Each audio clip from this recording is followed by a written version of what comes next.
Ақбатер жалпы орта білім беретін мектебінің 8-ші сынып оқушысы Сатыбалдиева Жанел.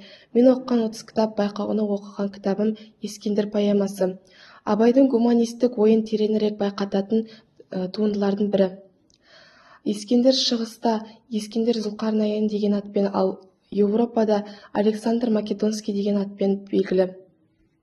Сонымен қатар Ескендірдің жас кезіндегі тәрбиешісі ұлы философ Аристотельді де айта кеткен.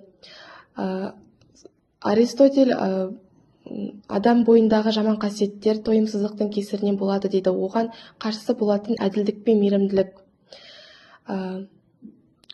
Аңыз жанрында сақталғанымен Абай реалистік өмірге жақындатып баяндаған.